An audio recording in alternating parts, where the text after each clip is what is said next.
A new Bachelorette was crowned, and she has not been a Bachelorette. She has not even been a contestant on The Bachelor. She is a mom talker.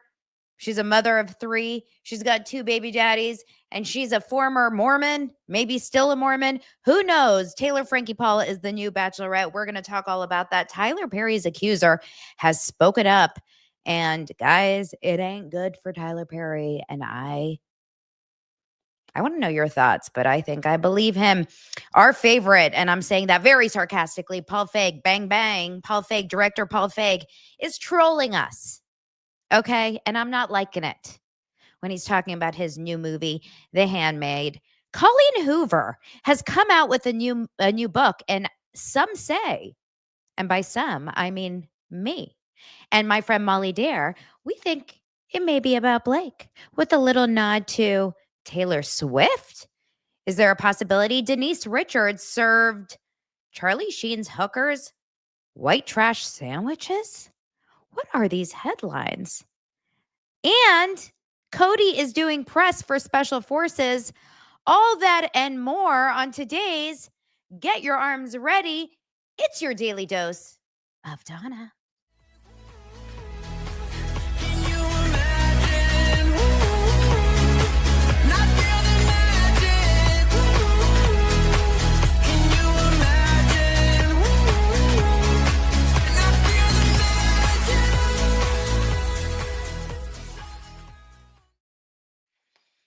Hello, beautiful dosers, beautiful people. How are we doing today? How are we doing, gorgeous loves? Oh, all you gorgeous friends. I think every single one of you are gorgeous, just putting it out there. I've met so many of you in person, and I know you're gorgeous. Okay? I've hugged you. I've loved on you in the most unprofessional way. Okay? Not in a way that you're going to come after me, hopefully. But listen, I met a lot of you guys at Dosers Live. I've met a lot of you guys at different events. You guys are hot. Dosers are smoking. Just saying. You guys travel in like hot packs. I digress. Whoa. So Charlie Sheen's documentary just came out today. I want to watch it. I started watching, I got like 3 seconds into it, and then I was like, no. I don't want to watch it in the morning. I want to sit. I want to watch it. I want to hang out and like really soak it in, just like, all the crack he allegedly did. Oh my gosh, I love this name. Fatty Frenchie. Look at this, Fatty Frenchie. It's her first live. I'm a daily dose of sunshine, Fatty Frenchie called me. Fatty Frenchie. Thank you, Fatty. Josh says, welcome, Fatty. I love calling you Fatty. Someone that doesn't like being called Fatty, this is a funny little headline. This is totally was not on my agenda for today, but Selena Gomez. And listen, I love Selena Gomez for a variety of reasons. She's a little bit of a quirky one, but Selena Gomez had a headline today on the People app. I have the People app, and I always get a nice little kick out of their notifications. I get their notifications, and their notifications are always random. And they're like 97% of them are about Prince Harry. And I really wish that I could turn off Prince Harry notifications because, no offense, royal watchers. I know I have a lot of fans that are royal family lovers. I'm just not a huge royal family lover. Okay. I just don't I'm not obsessed with the royal family like some of you guys are, but I'm interested. It's just not like on my agenda. And 97% of the People magazine stories are about Prince Harry. I know he's not really technically royal family anymore, but that's an offshoot. Anywho, I get a notification. It's about Selena Gomez. And this is what the notification is. It's like, it says, Selena Gomez is very sensitive about being body shamed. Okay. Selena Gomez is very sensitive about being body shamed. And to that I say, Who the fuck isn't? Who is not sensitive about being body shamed? Everyone is sensitive about being body shamed. Tell me in the comments right now if you are not sensitive about being body shamed. Enrique, you're lying, obviously, right? When you say Selena Gomez is my cousin, but she really capitalized on being the victim. It's always, oh, they're being mean. Yeah, I kind of agree. It's a little interesting. It's like, even Lizzo, who was like really big on just being cool with, body positivity, she's like, I'm all about my body. Give me that Ozempic. I'm all about my body, but like, let me lose all the weight, right? And Megan Trainor, I'm all about that bass, but let me lose all my weight. Fatty Frenchie is the only one. Fatty Frenchie is the only one that is okay with being called fatty. I love Fatty Frenchie. Fatty Frenchie is member of the day. Welcome, Fatty Frenchie. Love it. If I was a celebrity and people talked about my body every day, I would be the most oppressive person ever. I mean, people talk about my looks constantly in a negative way on the show. Constantly. They say I have a big forehead. Can't help it. What am I supposed to do? Should I do a treatment for it? What can I do? I was born this way. It's not my fault. I didn't create this. I didn't do surgery to create a bigger forehead. This is just in the genes. Can't help it. Can't help certain things, right? So yeah, I would struggle so much. Body, things in your body it's tough. It's tough. I'm all about that forehead. About that forehead. No 5 head. Let's get into the stories. Taylor Frankie Paul is the new Bachelorette. How are we feeling about that, you guys? Are we happy? Are we sad? Here's what I had to say about it at 5:30 this morning when I saw the news. Obviously, call her daddy. Alex Cooper was the lucky one that announced it. Nick Viall, of course, is trying to take credit for the idea because 3 months ago he said that would be a great idea. Nick Viall, who was a former Bachelor. He was a Bachelorette contestant, then a Bachelor. And he's like, they need someone like Taylor Frankie Paul. Listen, here are the pros, here are the cons. Taylor Frankie Paul she's a huge, huge star. If you don't know who she is, you're just not paying attention to celebrity culture. Okay. She is the star of MomTok. She is one of the biggest stars on TikTok right now. A lot of people, it's so funny because a lot of people, if you're not on TikTok, you don't know who Alex Earl is.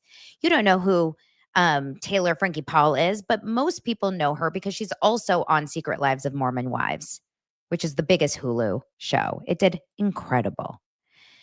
Bachelor and Bachelorette is a dying franchise. Sorry. It's just not doing it. If you're not watching the season before, you're definitely not going to watch the next season because what they do is they pull from the people the season before to do the next season. And that's just not a good formula because no one is you don't have an attachment to the person who has the show from the season before. You know what I mean? So I'll tell you just my personal feelings. I've gotten so many DMs. I've gotten so many comments from people that said, I would never, ever watch The Bachelorette or Bachelor, but now I will. So there's so many people that will come back in because of this. My best friend, Jamie, she said, I am 100% on board to watch this. Not the ad that's coming up here, but I would 100% come back and watch this because I loved Secret Lives of Mormon Wives. Here's the negative, and here's the question for us older folk, okay? The 40 plus over. Here's my Molly Dare, who we're going to get into your Colleen Hoover story in just a second.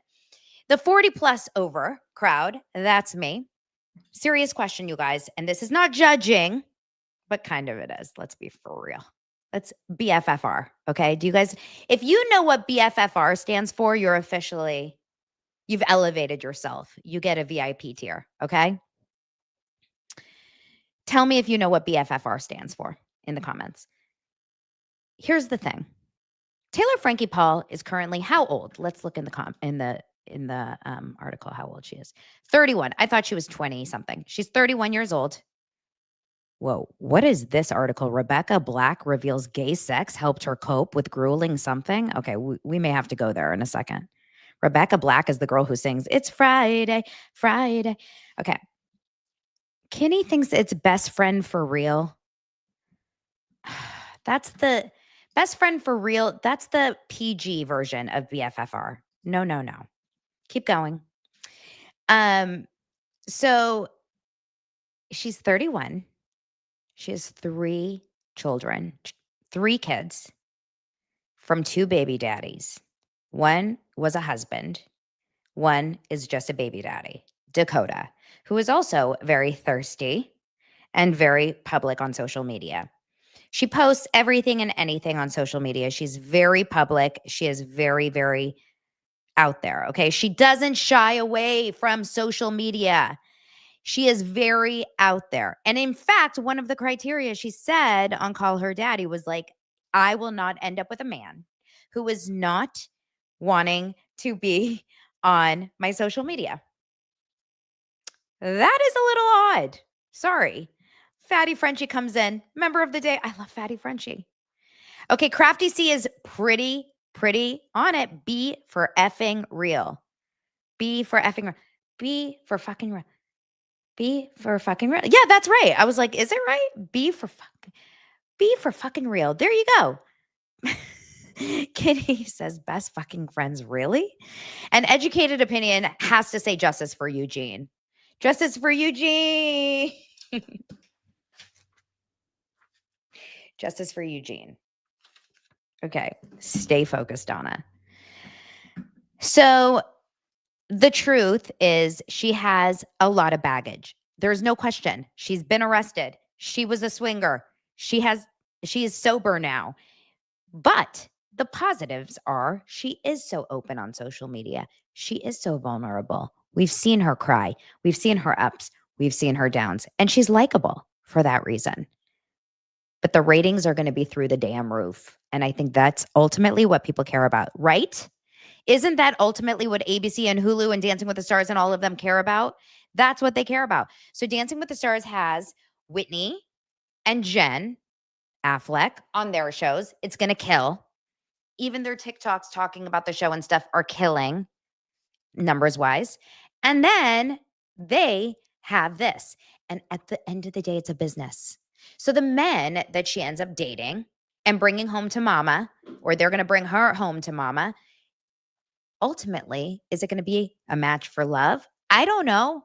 It's probably going to be a match for who is going to get Taylor so that they're going to end up becoming the next person to hit millions on TikTok. Because if she says, I need whoever I get needs to be on my social media, listen, men are going to be falling over themselves to be that guy.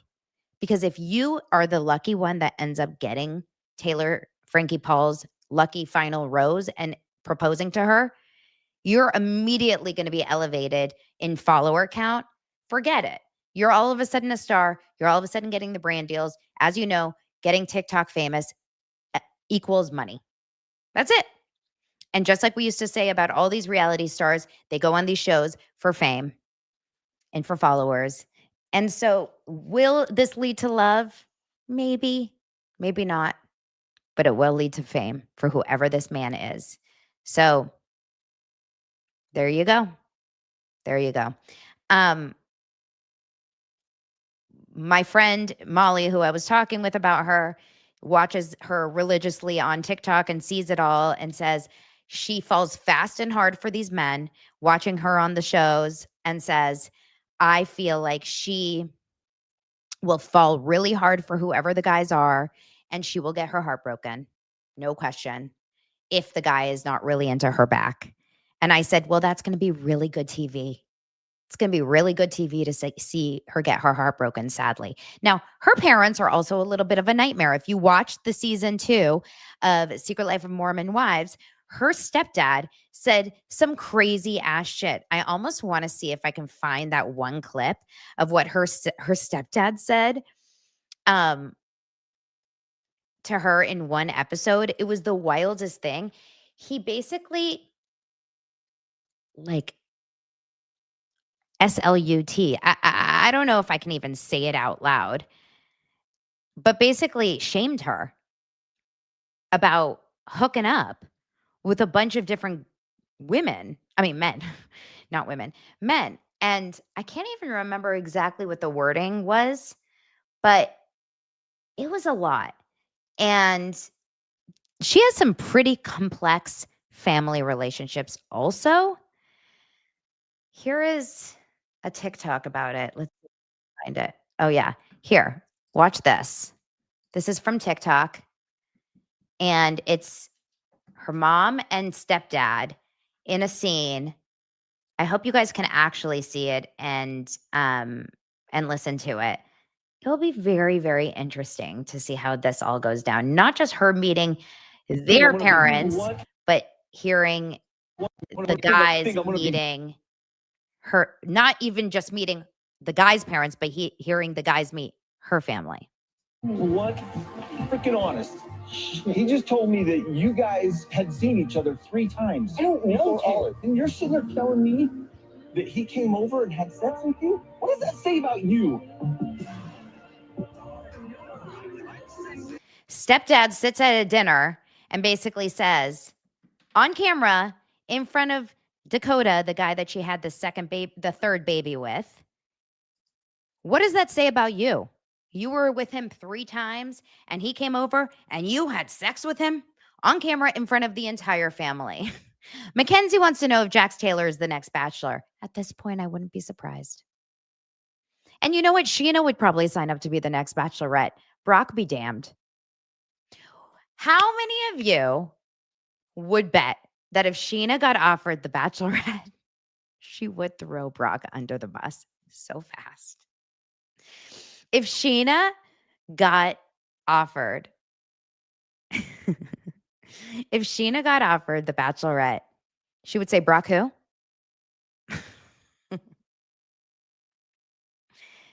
She'd be like, okay. I think Brock would understand. Anything for the family. I could totally see it. Oh, Sheena, what a mess. Well, I'm looking forward to it. It's going to be freaking phenomenal TV. Secret Lives of Mormon Wives stars Whitney and Jen are, of course, going to be on Dancing with the Stars. Did I tell you guys I'm going to the live taping on Tuesday? On Tuesday, September 16th, I will be at the live taping with my girl, Molly Dare. We will be reporting live from Dancing with the Stars. First night, opening night, September 16th. We will be there and we will be talking about all of the drama. Now, I have some insider tea. Unfortunately, I can't share it with you because Lance signs NDAs. And it sucks that I can't share it with you. But I get to know about like who's nice and who's not off camera. And let me just tell you, if you're watching this, any Dancing with the Stars celebs, be nice to the crew. Because it's not a good look if you're not. I see you. Secondly, what if Molly and I were all of a sudden going to be on the show and like you didn't know that and you're watching like tonight, Bruno Toglioli, or whatever his name is. Derek Hoff, Bruno, Carrie Ananaba, and Donna Bowling.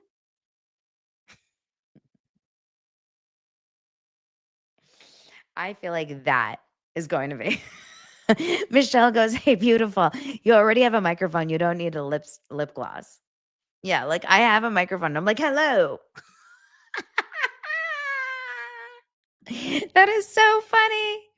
That is so true. I have a mic and I grabbed a lip gloss. I'm such a dumbass. Clip that. Dumbass line. All right, justice for Eugene. Let's move on to our next story. Colleen Hoover has a new book coming out.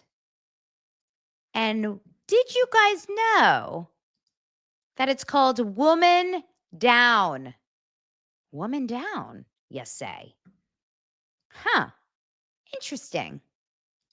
Now, I'm going to admit something. I'm not proud of it, but I'm going to admit it. I liked Colleen. I say liked because I can't admit it out loud in a present tense, but I used to be a huge Colleen Hoover book fan. Sorry. And I probably still am, if I were to be honest. I used to read every single one of her books. Sorry. Okay. This It Ends With Us drama really ruined a lot for me. It ruined a lot for me. But I loved Verity. Verity is one of my favorite audiobooks ever. I was on the edge of my seat. It's a phenomenal book. It Ends With Us is just eh. It Ends With us. You know, It Ends With Us is okay. It Starts With Us, not so good. Reminders of Him, great.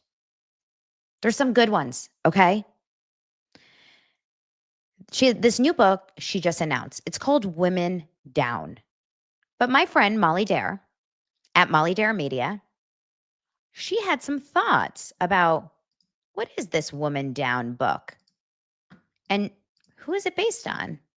So everyone go and follow Molly Dare Media on Instagram and on TikTok, and let's watch what she thinks this book is about. This is her on Instagram talking about it. So Colleen Hoover has just announced her new book, and its title is Woman Down. Now, we all are immersed in the Blake Lively, Justin Baldoni lawsuit going on regarding their filming on It Ends With Us, based on one of Colleen Hoover's books as well.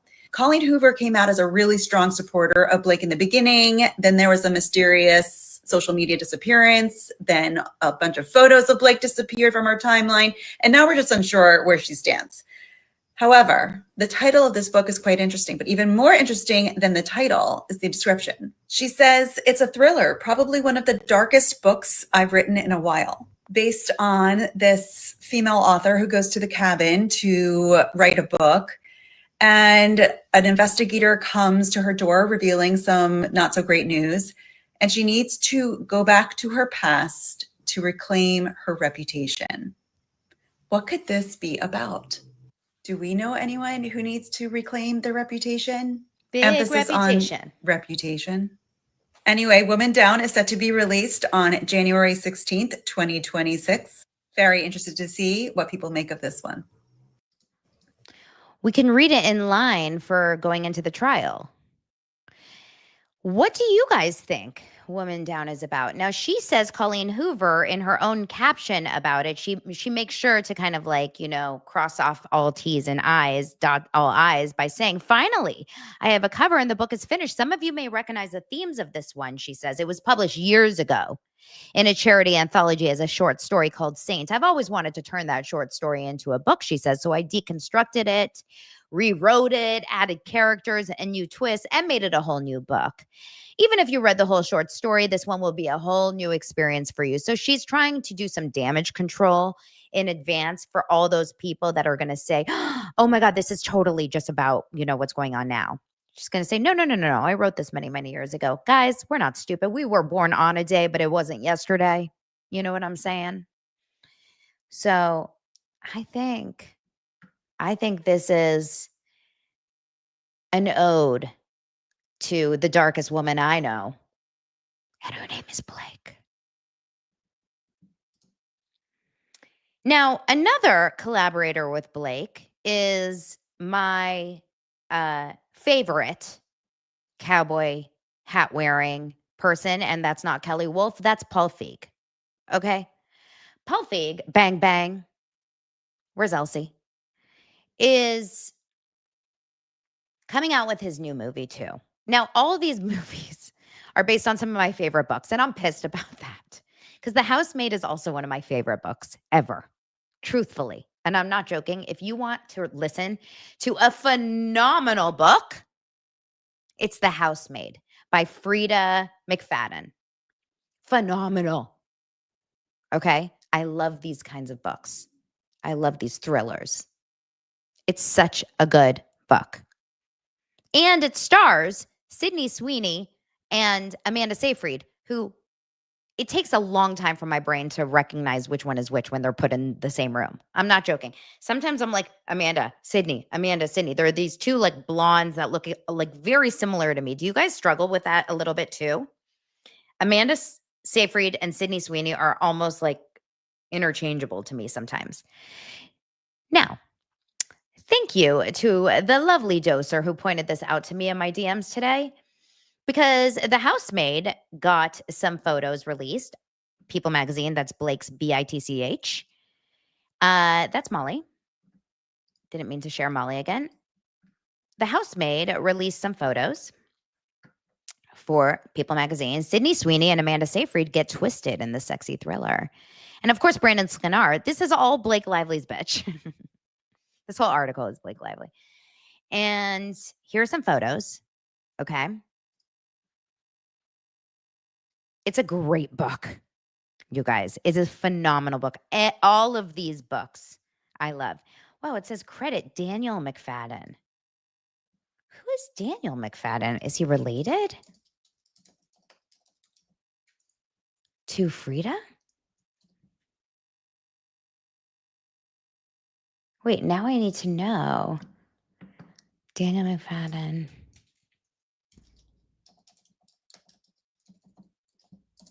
I'm so interested.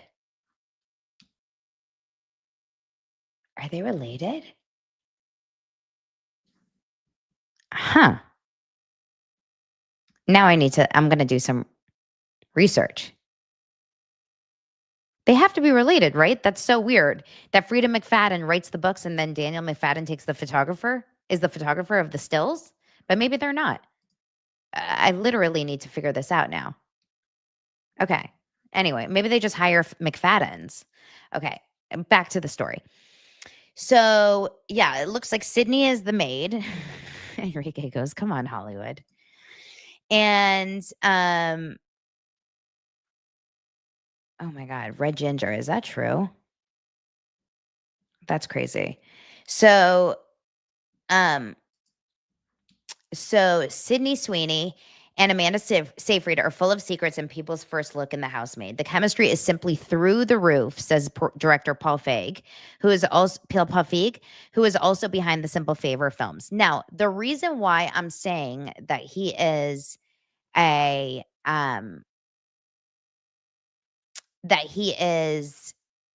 trolling us is because throughout this article, he's getting interviewed. And he's talking all about it. He's saying all these great things. And Amanda Seyfried is saying the film captures everything the fans loved about the books, et cetera, et cetera. And then he says,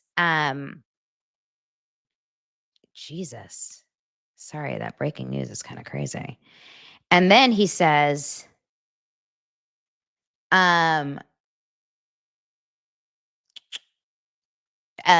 Sydney Sweeney says, "I can't wait for fans to see how hard we all work to bring The Housemaid to life, etc." And Paul Feig says, "Who will audiences side with? Millie is this, and Millie and Nina, and there's Brandon Sklenar." But then at the end of this article, the last sentence, he says, "And no, I'm not teasing any of the surprises. They must be seen to be believed. So bring your friends and wear your pearls, because you'll definitely be clutching them," he says. Hello. What? I'm sorry. What? So bring your friends and wear your pearls, because you'll definitely be clutching them. That is wild. What a disgusting human being to say that. He's literally trolling It Ends With Us. This is not Brandon Sklenar, guys. This is Paul Feig that said that.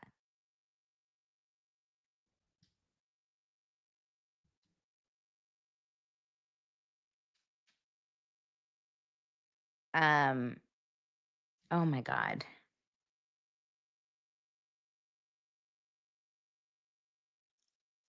Holy shit.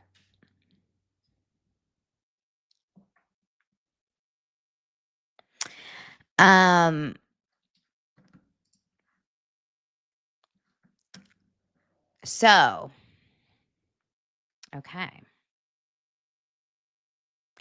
Yeah, so the breaking news is that Charlie Kirk was just shot in the neck. Charlie Kirk, who is a speaker, a right-wing speaker. He was just at a Utah event. I was actually just seeing this on my Twitter feed before my show because he does these live speaking events. This is horrifying, actually. He was at a university speaking.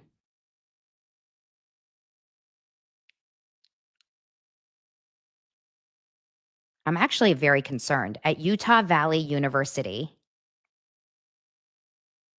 he does a lot of these live speaking events. And he was speaking, trying to, he does the live like debates with the students. And whatever your thoughts are on him, this is scary. That someone came out and he was shot in his neck, it looks like. And that is not okay, you guys.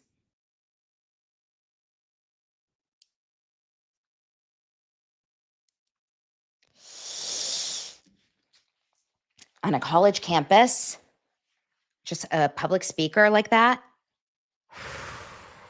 This is very horrible. Zach is texting me. Oy, oy, oy.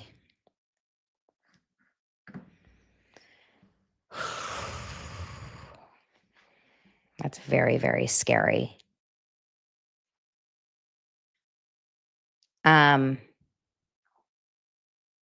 Well, what I'm scared about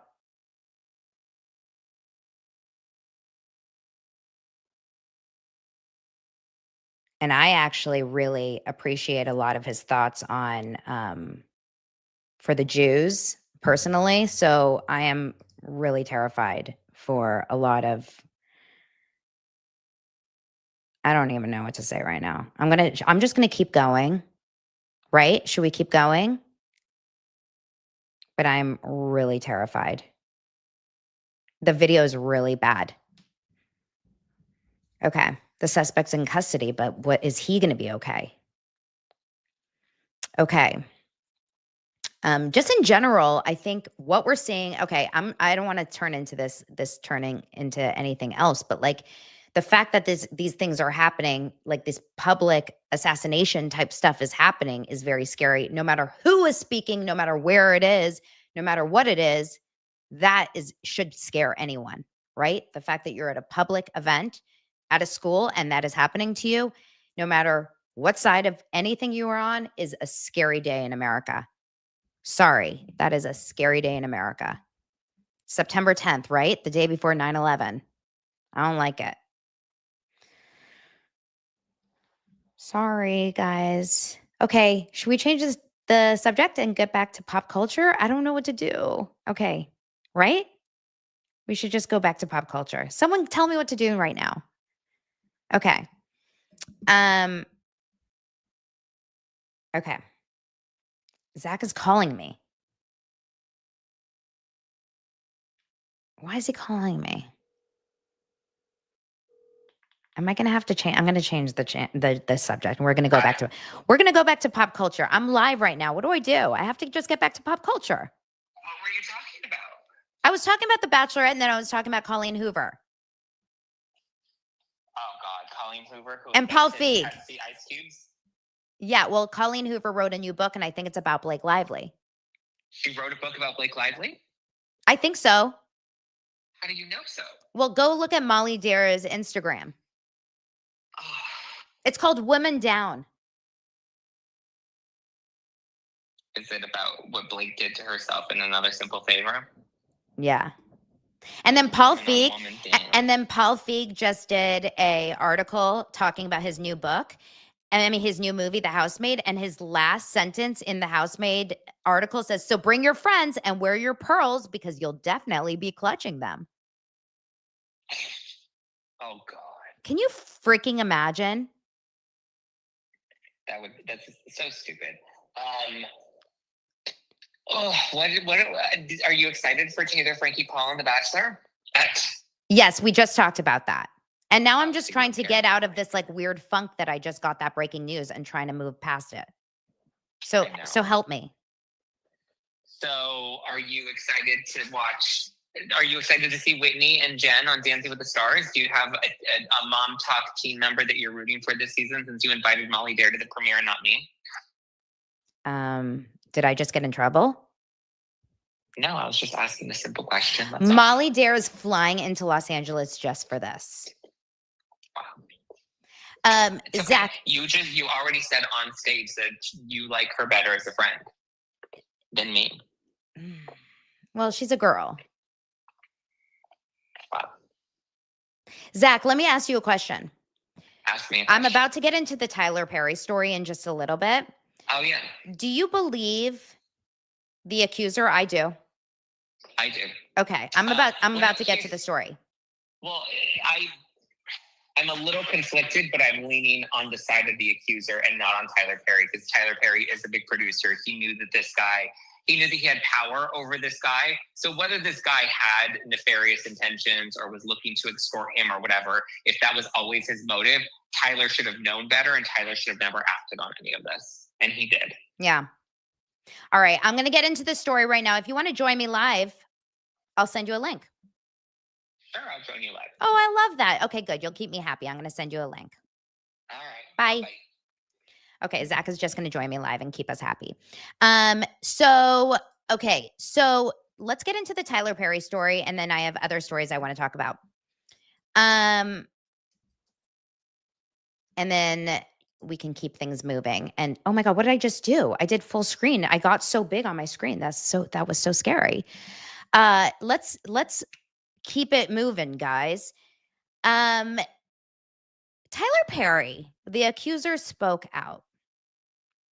Now, this story is always interesting. Whenever you have an accuser speak out about any sort of sexual harassment against someone that has a lot of power, a lot of money, and is someone's boss.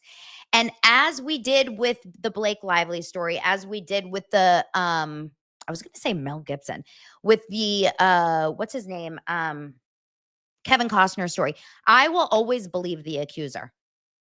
I personally always want to believe the accuser first. However, when more stuff comes to light, my opinion will change. But right now, as it stands, I want to believe the man that is accusing Tyler Perry. That's how I feel personally. And I don't know if you guys agree with me, but that's how I feel about it. So his name is Derek Dixon. If that's not that's kind of like a porn star name, isn't Derek Dixon? What would be your porn star name if you could come up with one? So Derek Dixon spoke to ABC News, had a very strong, 15-minute, 10-minute interview with Lindsay Davis, and it speaks about the story. I'll show you just a few minutes about what he says. Are you an actor? And I said, well, not right now. I'm working on it, but not right now. And he said, yeah, you are. We need to talk. You should get my number and we'll talk about this. Did any of your initial interactions give you pause? A few of them did give me pause, but they weren't bad enough to think like this was a dangerous situation in the beginning. Yeah. According to your lawsuit, at one point early on, he bought you a car. Yeah, he'd seen my Jeep around the studio that I was driving, and he said, that's not a great car.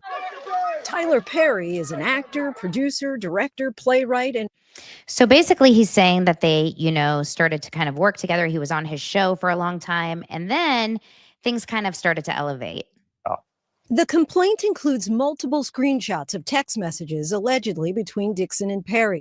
Picture where he's on the jet ski. Well, I said, nice picture. And he said, yeah, the water looks calm. And he said, nice picture. You don't see that stud in that picture? Rude. And I said, LOL, yes, that's a stud. And all these texts, I tried to de-escalate them and make a joke out of them. Sounds like Blake Lively and Justin Baldoni, just saying. Some of the messages more sexual in nature. One of them says, what's it going to take for you to have guiltless sex? Have y'all found that in therapy yet? I would hope that you would let someone hold you and make love to you. Now, the complaint also alleges that in January of 2020, there was an escalation from the text messages to Tyler Perry's behavior becoming physical. Mm-hmm. Can you explain that first alleged incident? Yes, we were over at his house. We're having some drinks in his guest house, and it was late at night, and he has a guest quarters, and said that you can sleep there instead of not driving. And his house is far from Atlanta and where I was living. And I got into bed, and then I noticed that he climbed into bed with me as well, and started rubbing my leg. And I jumped up out of bed, and he has said, turn around so I can look at you, and just commented on how I looked. And then he got up and left. So I thought after that instance, it was pretty clear that I was not interested in that type of a relationship. It was very, very strange. I mean, I think it's okay that people try to make a move or shoot their shot, but if they get rejected, I think that they should stop. And so I thought it would stop after that, and it didn't. At the end of the second season, Dale gets shot in the chest 4 times. So basically, the whole article, the whole interview is talking about how, here's Zach, the whole interview is basically talking about everything that's going on and everything that happens between them. But the long and the short is that he basically gets hit on over and over by producer, boss, powerhouse, Tyler Perry. And when he continues to turn it down, and it's not just through text, it's not just like a flirting thing, it turns into a very physical, sexual thing. It turns into an incredibly damaging issue for his career. Hi, Zach. Hi. Welcome to the show. Thank you. Crazy morning already. I know. Oh, look, I like this. I'm big and you're small. We're in a power position now. How do we switch it? Oh, there you go. You do the side by side. I know, I like it, but I like being small next to you. You're the big man on the campus. So tell. Oh, bye. So let's talk about Like this Liza. Tyler Perry. No, I don't want to talk about her. Let's talk about the Tyler Perry story. So Taylor Lorenz. fuck no. She probably, God forbid, is like jumping for joy right now with the news, the breaking news. She's probably so she's happy. Galloping. Ugh, I'm just so awful. So tell me what your thoughts are. I mean, he seems to have the receipts big time. Yes. So sorry, I watched the video before coming on here, and it was What video? very unsettling. The close-up video of the breaking news. It's not bad. looking good. It's No, not I looking know. good at all. Like, I don't think we're gonna get no good news is gonna come up. That's like it's gonna be very bad news. No. But the close-up shot is really bad. But I don't know. I just think the world is in a really weird place right now, not to bring the mood down, but after everything that I've experienced in the last week and just seen the climate of the news, I just think right now people need to show up with more compassion and love and humor and levity. And, the world is just a really heavy place right now. And I think people need to just be more compassionate to each other because, it's just, it can be a heavy time. But I hope that this Derek guy that is suing Tyler Perry, I hope that, he is able to get some sort of justice. Obviously, he's suing for $260 million, which is an astronomical number, but that's kind of standard in these civil cases as you aim really high, knowing that you're going to fall somewhere in the middle. And so it's complicated because I feel like There may be an element to someone like Derek Dixon who, may have wanted to advance his career, and maybe that's why he kind of like was appeasing Tyler Perry a bit, and maybe didn't fully want to turn off his advances because he knew that there was some potential benefit to kind of flirting with Tyler Perry. However, I think Tyler Perry should have known better than to engage in this behavior. I mean, he was buying him cars. He was inviting him over his house. They were getting drunk together. Derek claims that, Tyler grabbed his butt and was touching his leg in bed. And so all of that. And he I even think, said, he's like, if you try to hook up with someone and shoot your shot, I have no issue with that. Like, shoot your shot. But if the person says no. Okay, great choice of words, Donna. Oh my God, stop doing this. You know what I mean? That's what he literally said in the interview. He actually said that in the interview. Try to hook up. Fine. But if you can't, if you get a no for an answer, let it be and move forward with that. Yeah. Like don't keep going. That's when you get to that point of harassment. Yeah. That's where the harassment comes in. So here, the thing though is because I try to go back and forth to being like, well, Derek had an opportunity to like not go to Tyler Perry's house and continue to get drunk with him. However, I do understand very differently from like Blake and Baldoni. I do understand where Derek may have felt pressure. He may have felt pressure to continue to do things because Tyler Perry did have power. Tyler Perry was promising to create a pilot for his script. Tyler Perry was, did have control over his career because he was an actor on a Tyler Perry movie. Yeah, I think that I don't know. In my opinion, I think that you have a responsibility as a human being, power or no power, to listen to someone when they say no. That's it, right? At the end of the day, in a physical setting, any setting, right? Like when my kids are playing too rough with each other. Yeah. If someone says no, stop, you stop. That's That's the thing, right? he never said no, stop. It sounds to me like he said no, stop.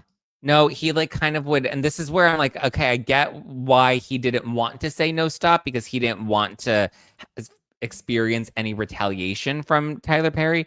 However, he didn't, I don't think explicitly said no, stop. I think he did things that he thought were like, oh, well, I didn't reciprocate that. Or you can read our text messages where he's texting me and I'm kind of, distracting the conversation or whatever, like he's like, I thought I was making it clear to him by doing these things.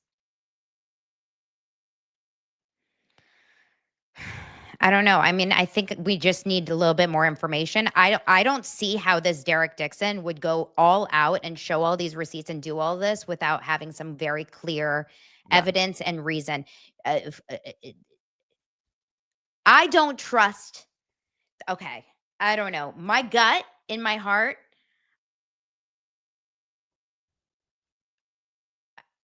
I don't know. I'm struggling a little bit to like focus right now, but I am struggling that, I am struggling to, you guys think that,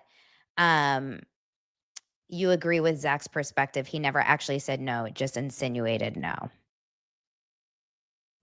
I don't know. Okay, Enrique says, here's my gay take. That would be flirting for a closeted gay man. That being said, it's on Tyler. He's the boss. If you're going to hit on someone, you have to do it properly. Interesting. Yeah, no, that's kind of where I stand on it too. I think he's the boss. He's the one that's responsible. It's not, if it were two colleagues, that would be a bit of a different situation and there would be different context and nuance to that case. But in this case, Tyler Perry absolutely had the power. This is kind of the argument that Blake was trying to make. Baldoni was the director. He had the power. He was the producer. When it's like bullshit, like, no, he did not. He was not the one with the power on that set. It was absolutely Blake Lively. Yeah. No, I'm with you 100%. I think the risks also of coming out publicly and doing this completely.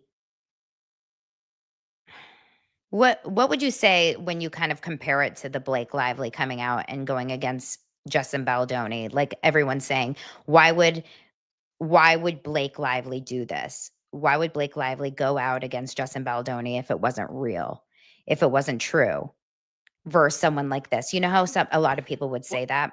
Yeah. But I mean, again, you have to go back to the power dynamic, right? Like there's a lot more for Derek Dixon to lose going up against Tyler Perry than there is for Blake Lively going up against Justin Baldoni. Blake Lively goes against Justin Baldoni, you would immediately assume that would shut Baldoni down. You know, it's different when you're an actress that's coming up and going against a Harvey Weinstein. When you're David going against the Goliath, that's a more scary place to be in. Whereas with Blake Lively, there was no fear because the power dynamic was the opposite. She was Goliath picking on David because David was smaller with less power, and that was Baldoni. And Blake had absolute power on the set of It Ends With Us. That's become incredibly obvious. Yeah. So I think that's kind of the case here with, even if Derek had any sort of nefarious intentions or wanted to use Tyler in some way or extort him in some way. And listen, the fact that he was asking for, 20 something million from Tyler Perry to make this all go away, pay me out this money and I won't go public with this. That doesn't look good for Derek because it looks like his motivation is money. And he's made it clear that like, well, yeah, my motivation is money, but my motivation is money because I lost my job and because I want to make sure somebody as rich as Tyler Perry, feels the consequences of his actions. Mm-hmm. Mm-hmm. I mean, it's an ongoing situation. Obviously, Tyler is denying it. His attorney is saying it's a money grab, shakedown. A money grab. Of course, they're going to deny it, but we're going to see what happens. I mean, what's the next steps? Do we know where the next steps are in terms of are they going to court? Are they? I think the next step is Tyler Perry is going to settle. This is one case that I think will not move forward to trial at all. I agree. Only because the texts seem pretty solid. The texts seem pretty clear. And you don't see any reciprocation in Derek's responses to Tyler. So even let's just say they were banging. Let's just say on these nights, Derek and Tyler are hooking up at Tyler Perry's house, right? And Derek's line about him grabbing his butt unprovoked. Let's just say they were in a sexual relationship and they were participating in this both willingly.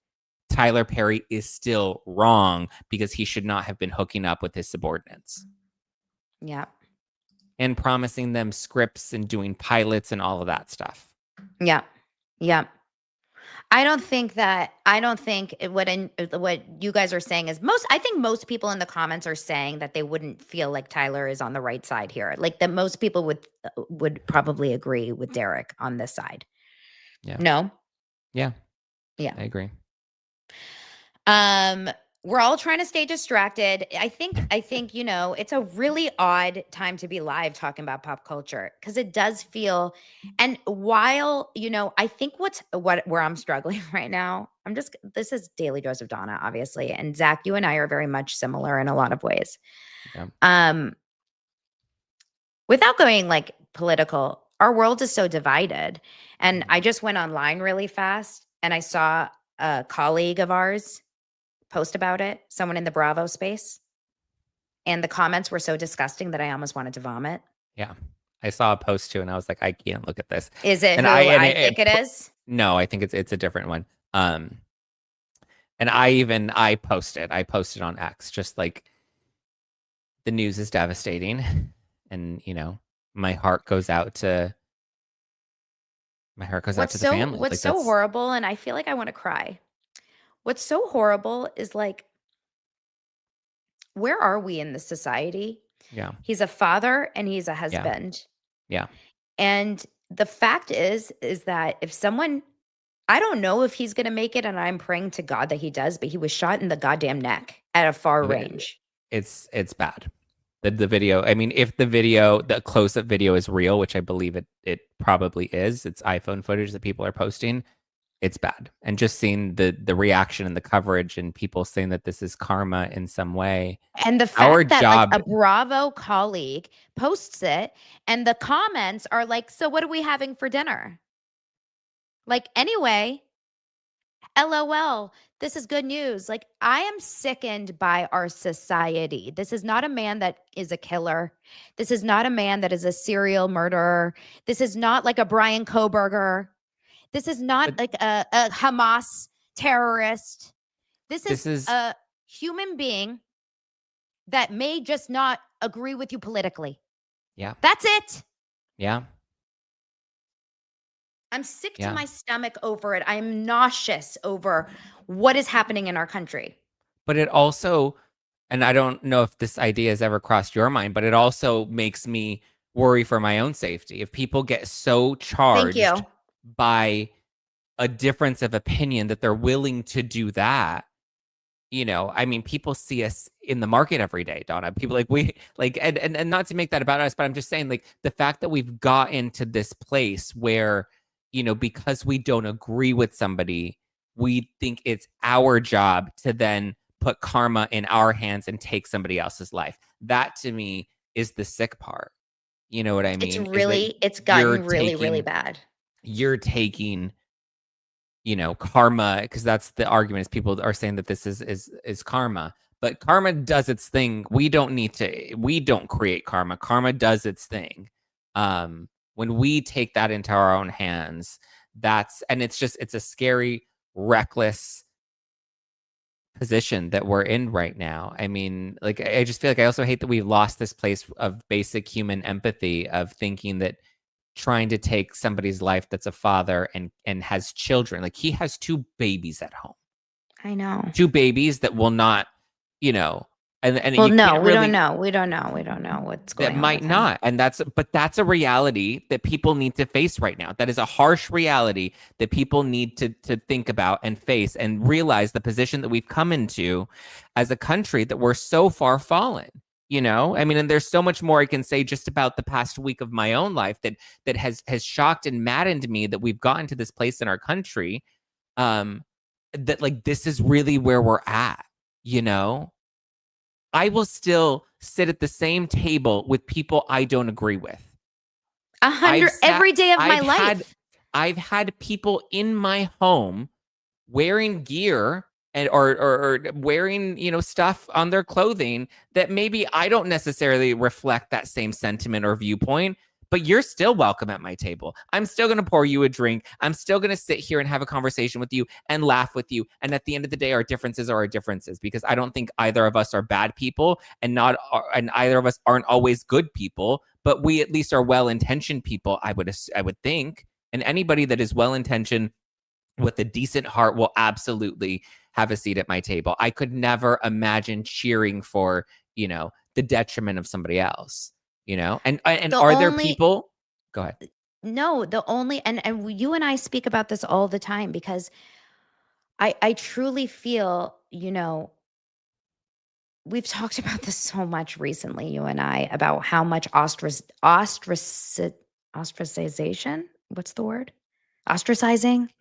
There is, if you dare stray from an opinion that is not like theirs. And Dogma. This is exactly what this is. It's like, you're not agreeing with me, you're dead. Yeah. You're dead. I'm going to kill you. You don't agree with me. Why do we have to feel scared to walk the streets if we don't agree with you? That's scary. Yeah. And it doesn't even matter. It doesn't even matter how far you don't agree. It could just be on a small little issue. It's not a black and white issue. Yes, Charlie Kirk is a very outspoken, obviously opinionated, large, you know, huge platform. He's very clear on what he believes in, but people just assume things about people all the time, right? Like, just today, I opened up the Hell of the World threads, and someone said, Donna's MAGA. I opened it up to that, and I was like, I'm not MAGA. Just because you don't think that I am a woke, progressive, left, liberal, which I'm not, just because I'm not that doesn't mean I'm that, but you're just going to throw that on me. And also, we've never said that because we get thrown that all the time. People come in comments, you're a MAGA, you're a MAGA, you're a MAGA. We have never said MAGA. We've never said make America great. In a We've box, never done that. And when there's And I'm somebody that I don't even identify with the right. I don't identify as a conservative. I don't call myself a Republican, and I'm not a registered Republican, but I'm also not a Neither. registered Democrat. I'm a registered independent. I've always been that way. I've always been somebody that can sit in the middle and look at both sides. And I'm it's not a just registered crazy. Republican either. I don't consider myself either. Yeah. Either. Yeah. But people love to put people in boxes, and Yeah. they're so convinced, and they've put us in this box. And the Yep. reason why we're making this about us is because how many friends and how many colleagues have we lost Yeah. because of this? And what's next? Oh, yeah. Are we a target? Are we going to be a target of violence, you and I? It's possible. This shit is scary. Yeah. And you already know we're going to get comments and Reddit posts, and people are going to laugh at us for this, and they're going to endorse that type of reaction to people on us, that we should deserve that because we don't have basic human empathy. Because, you know, I don't even know, because most of these people have never sat down and had a conversation with me about anything. The way you use woke is also a tinge of racism. No, Jacqueline. And that's part of the issue, is that we reduce these things to, you know, we use big terms like racism, which is real. And that's a real thing that is happening in today's world. But we've so far diluted that argument by throwing it by every little thing. And that just further creates this hatred and this divide. Woke is also on the right side. Is that racist too? Because there's a woke Yeah. right as well. Would you consider that racist? I don't. Yeah.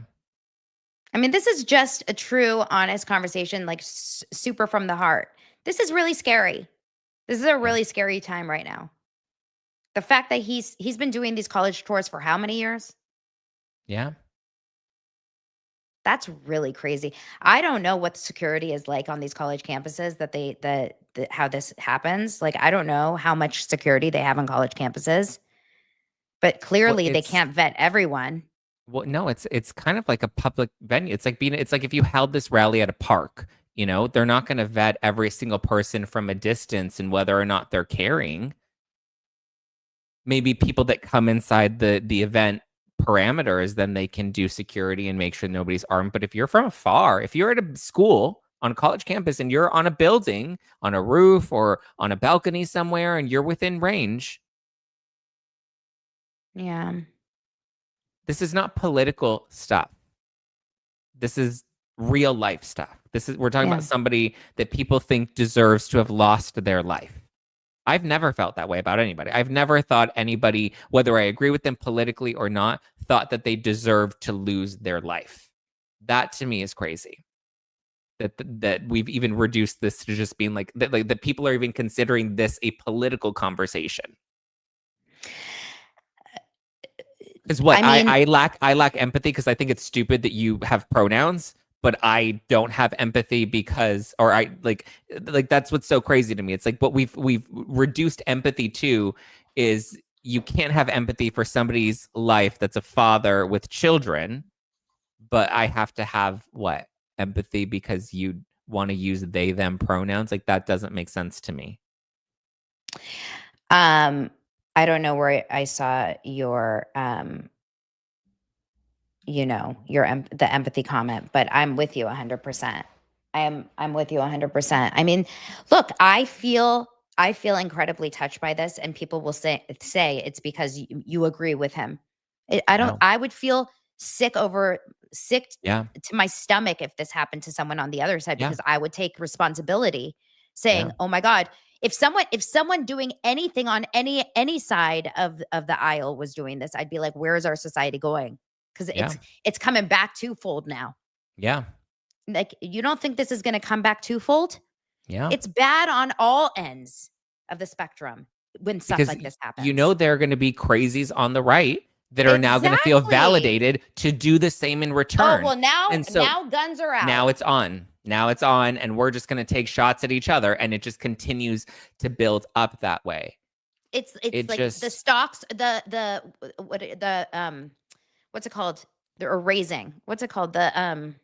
Something is raising. The The stakes? I can't. Stakes, stocks. I was going to say stocks. The stocks are raising in guns. The stakes are raising. And, you know, when you have someone like a Taylor Lorenz going out there and calling Joy, I wonder what she tweeted today. Honestly, we should go see. But when she had joy for that poor man that got shot because of the Luigi Mangione guy, and I still say poor, even though he was involved with insurance, because he's still a human being. Yeah. You know, and he shouldn't have been shot dead because he worked for insurance companies. Even though I disagree with a lot of insurance companies, I still don't agree with a man being shot dead point blank in the street. I will never agree with that. But when she was like jumping for joy over that, that is the sickness over this. This is the kind of sickness. And I just saw this morning that we're on the eve of 9/11. And if there was a, God forbid, knocking on wood here, a terrorist attack tomorrow against America, where's our world going? Is half the world going to jump for joy? Yay, going against America. What is happening? Are we in the upside down? I don't know what we're in. But My God, do I not release this episode? Does this turn into a private episode? Members only? I think this does. no, I think I cut mean, this listen, it's episode off. it's your show, but I think if there's anything I've learned in being more honest on my show, and I take my whippings left and right, it's that we need more people that are unafraid to say these uncomfortable things that are hard to hear sometimes, and to open up this dialogue and to have this conversation. You know, I mean, I don't want to say too much about like the last week or so of my life, but it's taught me so much about the importance. Yeah, I mean, even this morning, somebody DM'd me, a woman, I don't remember her name off the top of my head, and I apologize for that, but she DM'd me and she sent me a very sweet voice note, and she's just like, I listened to another podcast. This was this morning before the news of today.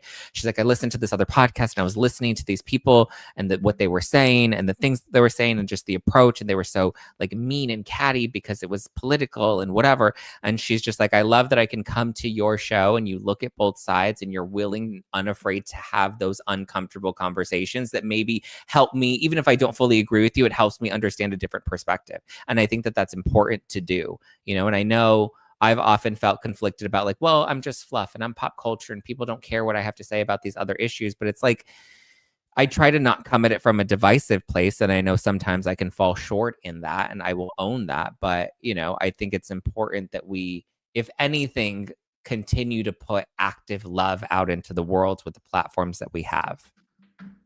Oh, it was Rachel. It was Rachel. I was like, I think her name was Rachel. I love Rachel. I love Rachel's DMs.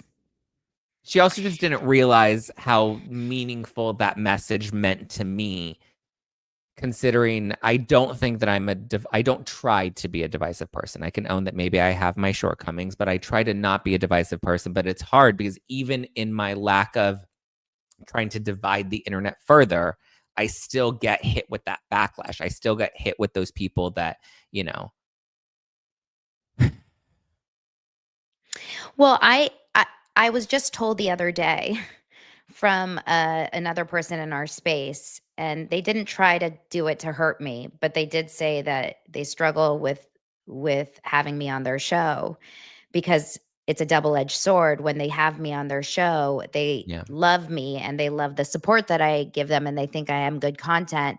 But if I am on their show, they get really bad reviews from people that don't like Zionists and people that are pro-Israel. And I was like, oh, okay. Got it. Cool. Yeah. Awesome. So that felt really tough to hear. They apologized to me. Like, I didn't mean for it to come out that way. I'm so sorry. But it's true. When I was on their show a few months ago, they got a smattering of 1-star reviews from a few different people that really dislike me. Like they went on Reddit and they said, let's all go and leave her a 1-star review. Oh my God. I just got a DM from someone, a message from my friend who said, oh God, I didn't want to say it. But anyway, so this is the reality, you know, people will shy away from anyone that is loud and proud in who they are and what they believe in. And And I said to her, it hurt my feelings to hear that, because I bring on people on my show every single week. That is absolutely, that brings on bad reviews every single time. And I would still bring them on every single week, because if Yeah. I like them as a person and I like their content and I like their heart, I would never care what the strangers say on the comments. I don't give a fuck. I don't care what people say in the comments. And if I don't care what their politics are, I care about who they are as a person. And I have people on my show that are insanely liberal to insanely conservative. I don't care. That being said, I will never not stand up for who I am. And I will never not be who I am to satisfy and pacify the 18 people out there that are trying to shut me down. And I feel like I'm going to cry, because I'm getting like text messages from I'm on a text chain with Bobby Sauce and Addie, who's DJ Hungry Human, and they're texting about it. And I don't know if it's true or not, but Addie's like, I think he's probably not going to survive. No. And Bobby says, I don't think he's surviving. No. And they're like political nutcases. And Addie goes, I feel like we're at war. Yeah. And I feel like I want to cry. It's okay to cry. It's crazy. It's crazy. It's sad. It's heartbreaking. Yeah. It's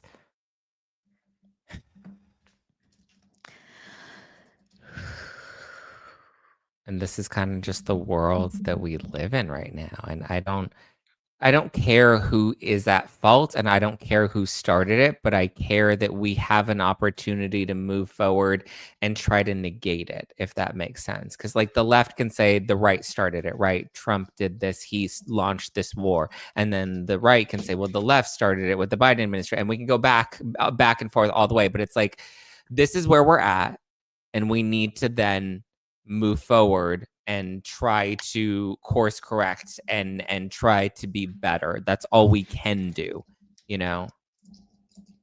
That's all we can do. I just think that It's like when hard. you're at a place when you like don't have any sympathy in your heart for like a father and like someone that's just like, okay, so like you may not agree with his stance on abortion, or like you may not agree with his stance on politics, but like, fuck. Like, where are we? What's happening? I mean, listen, even just with the loss that I experienced over the last week, you and so many other people called and reached out to me. And I'll be very honest. I went to a very, very dark place. And there was a side of me that I had never experienced before, despite some of the grieving and mostly in relation to the details of my friend Jeff's passing. And that just, it was so unsettling for me.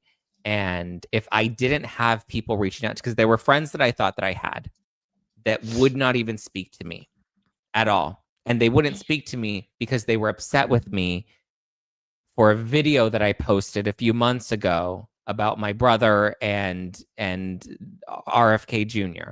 And they were upset about that. They were upset that I didn't condemn RFK Jr. at the time. And I just said, listen, this man has done a lot for my family, and I'm going to whatever.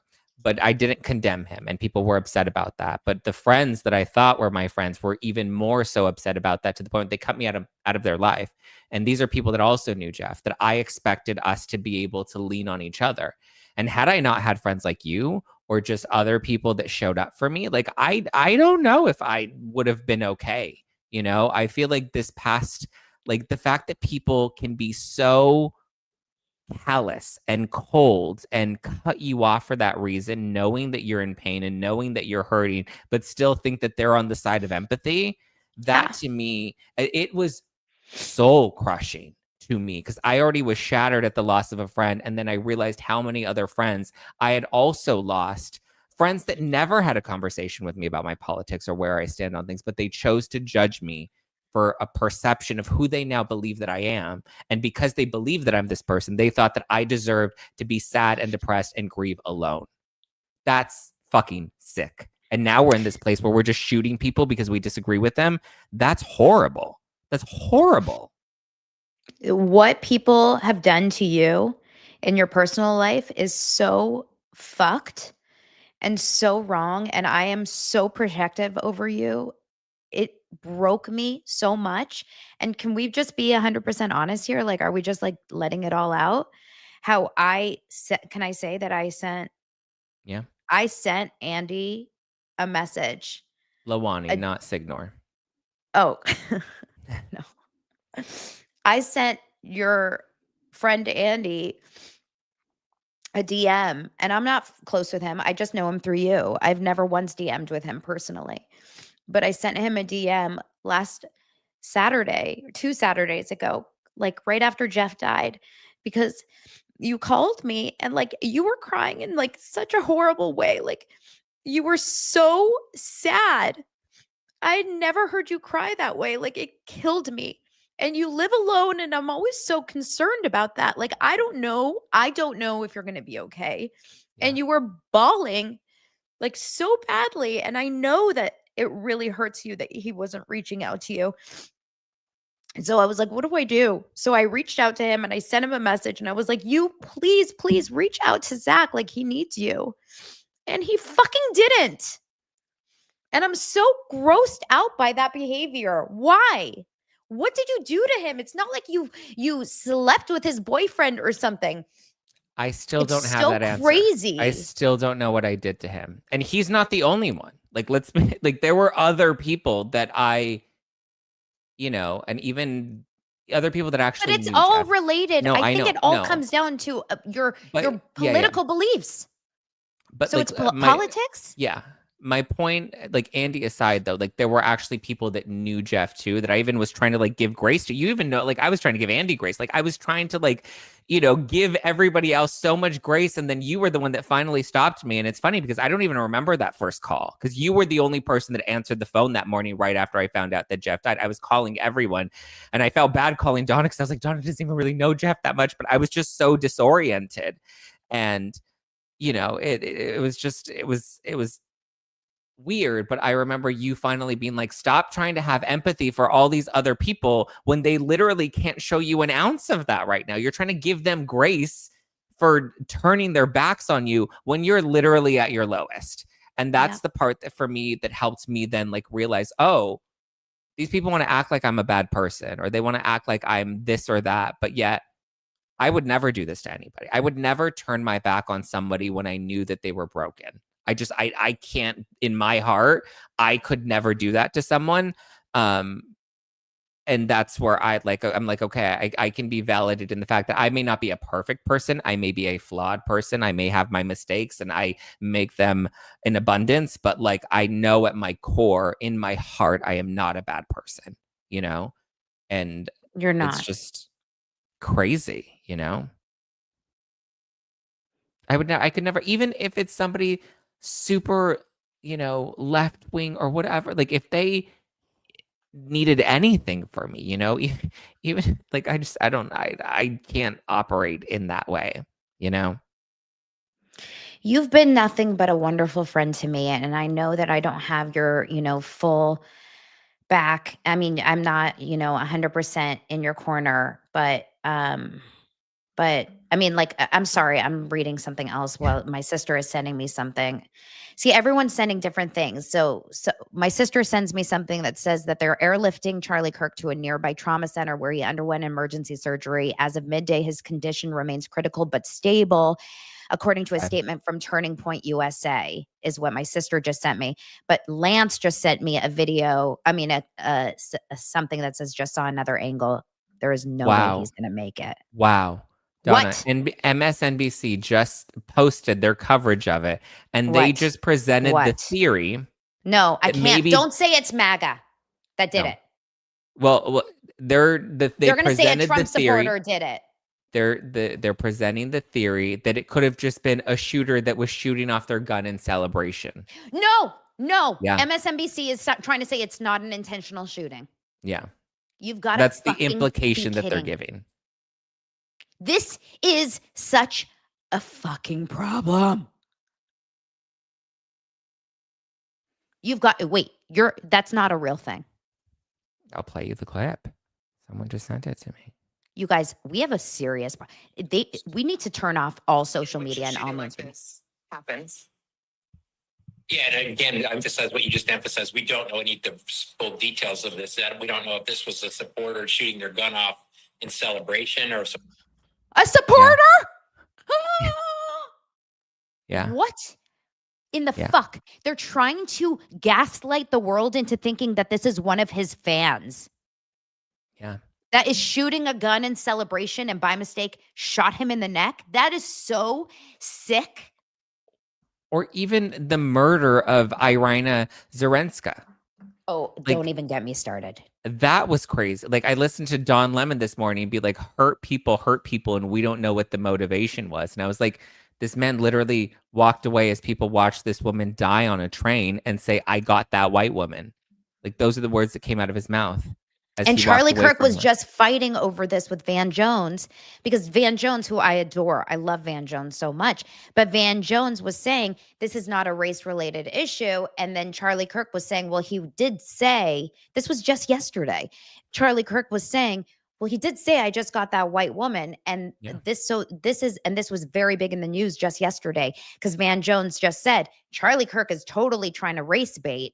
So like, I don't know if this is something that is like related to that. This is bad, you guys. No, I read, and I don't know how accurate these reports are, but I heard that he was discussing something about the number of violent shootings that have happened that came from people that happen to be trans, and maybe him trying to correlate the two. And I think that, I mean, I don't know if that was the direct motivation. I don't know if that was the intention behind why this man decided to show up and take this shot. But also, let's be very clear about the man that killed Irina.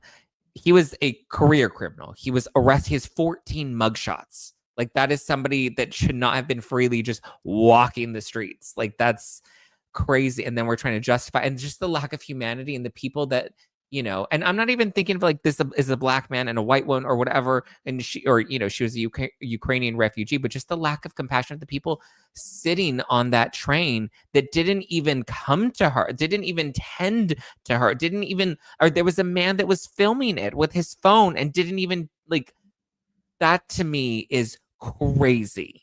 Again, not political. Like, I think there are people on both sides that are politicizing that, but it's like, that to me is just a basic level of human empathy that we can have for somebody that just lost their life, and a system that is broken that enabled somebody that has a violent past to continue to freely walk, because he had a court hearing that was coming up, and the judge said, as long as you write me a note and promise that you're going to show up to your next hearing, you can walk free. His own mother didn't want him walking free. She's spoken out saying, I was scared and I didn't know what to do with him.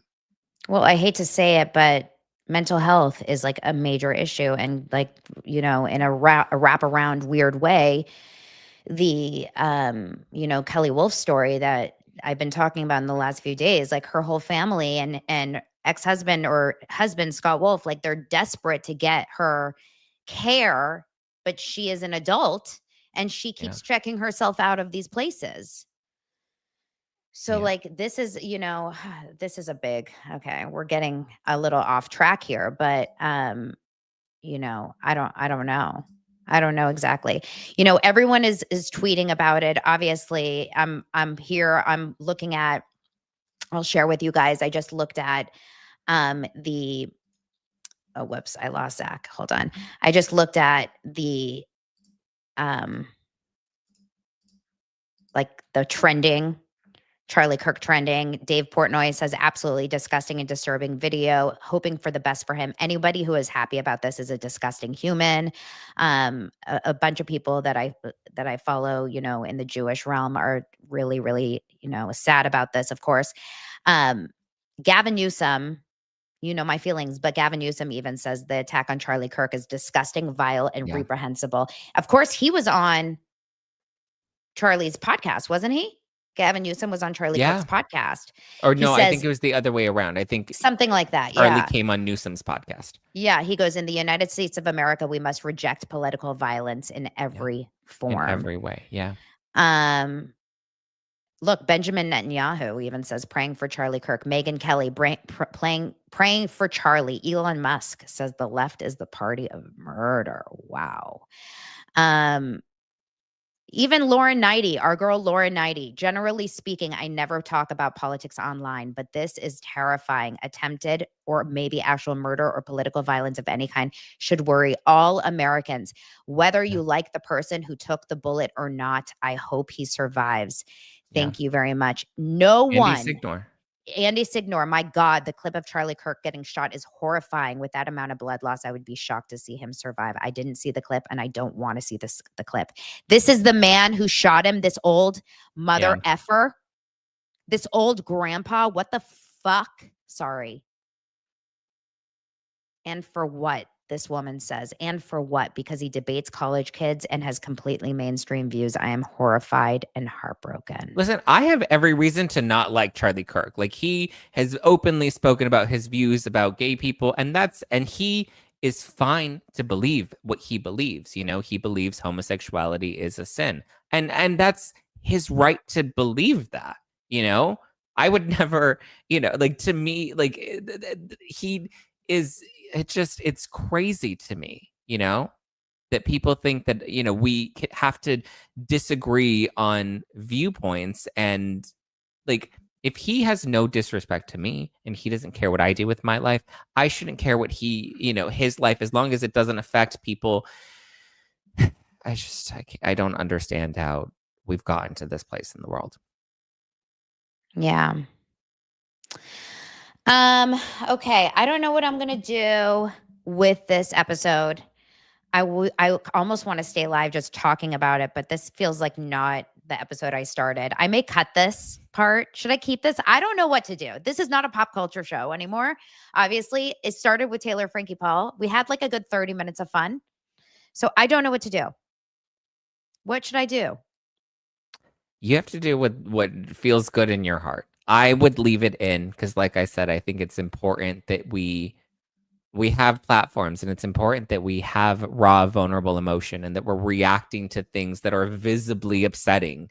And I think it's important that we talk about, if anything, the only message, whether this stays up or is members only or is cut or whatever, the only message that I want anybody that this reaches to hear is that we need to continue showing up with active love. And I've had my fumbles of that in the past as well.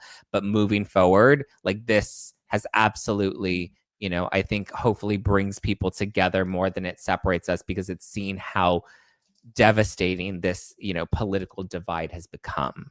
So if there's anything that anybody takes away that is listening or watching this, it's, you know, just continue to try to be a good enough human being and don't let politics get in the way of that. I love that. I think that is actually good. And look, this is one of those things that I do think it is, you know, his organization or his company or whatever it's called Turning Point USA, but this is truly a moment. This is like a turning point, I think, for America right now, because I think people from all walks of life are going to be very, it's like a pivoting moment in American history, I do think, today.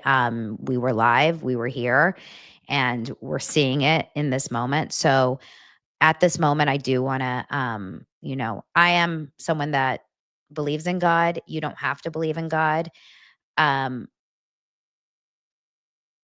Let's just hope, pray, or do whatever you need to do in this moment for healing for him, for his family, and for America, and for the world. Like, that sounds so cheesy, but, you know, we got to do what we can do at this moment to just, like, for anyone out there that is feeling scared, I'm with you.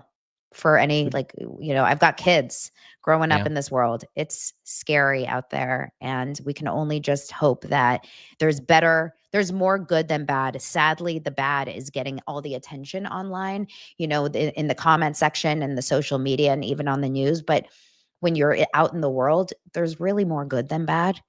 We just don't see it as often, you know? But I love you guys. I love you very much. And I love Nita, who just comes in and says, over 40 here, trying to understand this choice for Bachelorette. She has way too much baggage. No, you know she's at the beginning of the live. She has and no doesn't idea even what's know ahead what of her. She has no idea. She's just like, Taylor Frankie Paul, MomTok. You know what we need to do right no now, idea what's happening. Yeah. We need to sing Imagine. Imagine all the people living for today. You. And then Khaleesi wants to leave it by saying, Blake sucks. And on that note, I love you guys so much. I appreciate you guys so much. And I'm here if you want to be in my DMs. As Christina always says, if someone you know needs help with mental health or substance abuse, you can call or text 988 anytime in the US for help. It's free. You don't have to do this alone. Or you can DM, this is Donna Bowling or just plain Zach. We are in your DMs. We love you. I'm sending love. And I am praying to God for Charlie Kirk and his family right now. I love you guys so much. Oh my God, Maddie. Stop it. I love you. She's the best. I love you guys so much. Sending you love in this horrible, horrible day. I love you. Bye.